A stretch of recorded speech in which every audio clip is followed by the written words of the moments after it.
Have you recently felt like you're running a race where the finish line just keeps moving?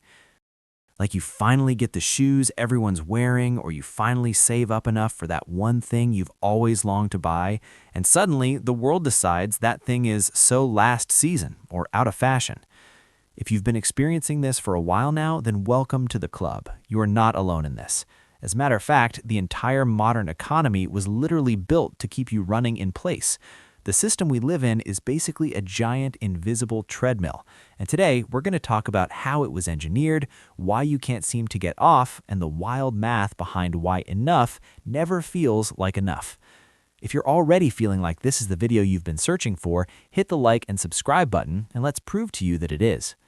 If you're above 30 right now and grew up in a middle-class home, you'll very well remember that back in the day, if you had a good pair of boots, you wore them until they had holes, you patched the holes, and you kept going. But now, if you aren't upgrading your shoes at least every year, you're basically a caveman by anyone's standards.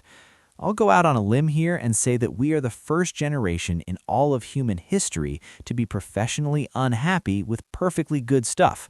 For some perspective, the average person today sees between 4,000 and 10,000 ads every single day. You may not have given this deep thought, but this is what they are doing to you. They are poking and prodding you to want more. And when I say they, I mean the companies and even the government. They do it so subtly that you don't even notice. It's a psychological trap on a whole new level. See, there's this term called the hedonic treadmill.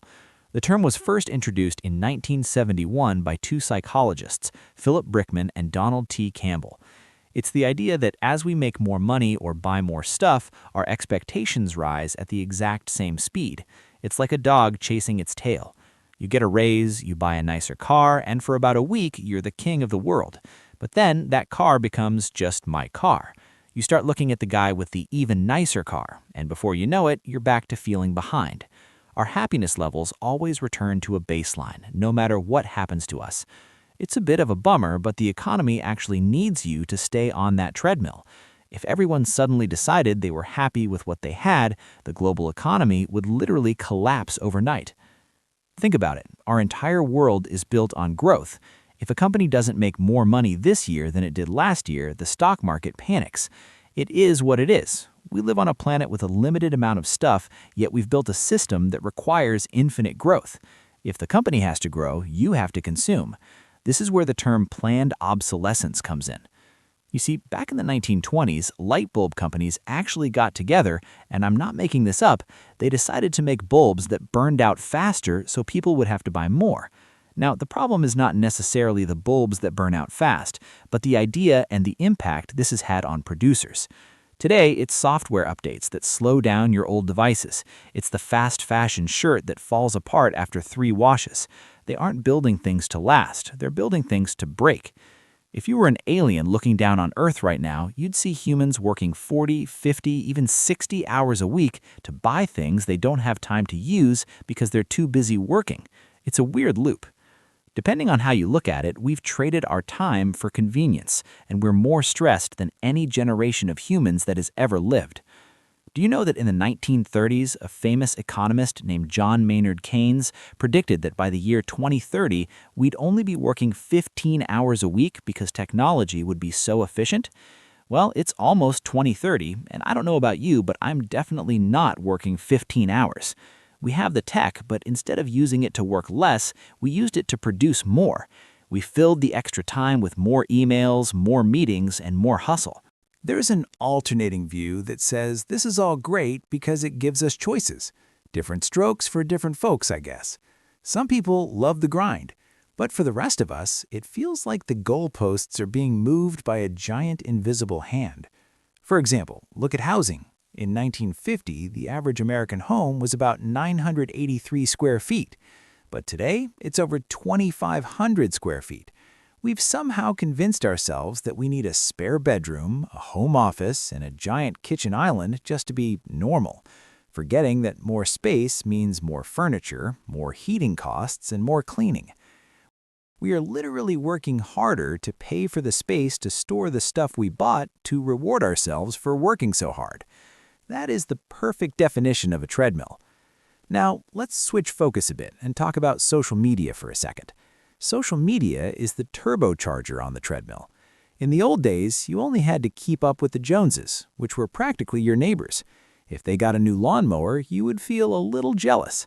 But now, you're comparing your life to the top 0.1% of the entire world.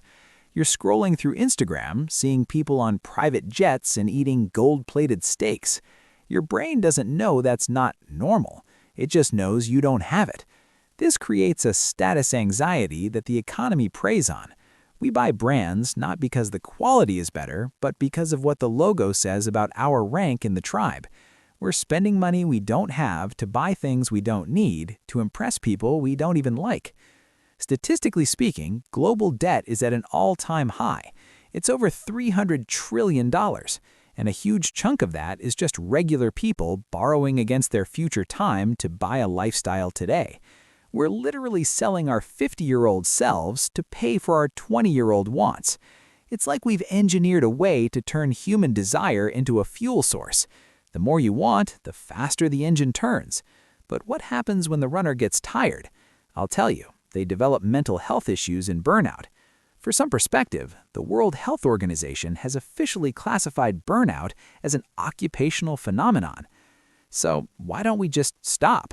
Well, the truth is, it's not that simple. The treadmill is sticky. If you stop running, you fall off. In our current system, if you don't keep up, you lose access to status, security, and sometimes even community. Everything is subscription-based now. You don't own your music, you rent it. You don't own your software, you rent it. You're basically on a subscription for your entire life. This ensures that you have to keep earning a certain amount just to keep the lights on. It's brilliant and slightly evil, but most of all, it's working perfectly. However, every cloud has a silver lining. The minimalism movement and financial independence are starting to gum up the gears. People are realizing that the only way to win the game is to stop playing by the treadmill's rules. They're choosing smaller houses, older cars, and more free time. They're realizing that wealth isn't having a lot of stuff, it's having a lot of options. It goes without saying that this isn't easy. It's hard to be the person with the boring phone when everyone else has the shiny new one, especially when you can afford that shiny one. To wrap this up, let's look at it this way. The modern economy is like a high-speed train with no brakes, and we're the ones shoveling coal into the engine. We've been told that more is always better, but maybe it's time we start asking, at what cost? We've engineered a world where we have everything we could ever want, but no time to enjoy it. It's a paradox, and honestly, it's one of the biggest challenges of our time. We have to decide if we want to keep running faster or if we're brave enough to hit the stop button and just walk for a bit. Because at the end of the day, a treadmill can take you miles, but you'll still be in the same room. Now, over to you. How do you feel about the hedonic treadmill in your own life? Do you think it's possible to actually stay satisfied with what you have in a world that's constantly telling you to upgrade? Comment your thoughts below. I hope I've been able to make your time worthwhile. Like and subscribe to the channel, and see you in the next video. Thanks for watching.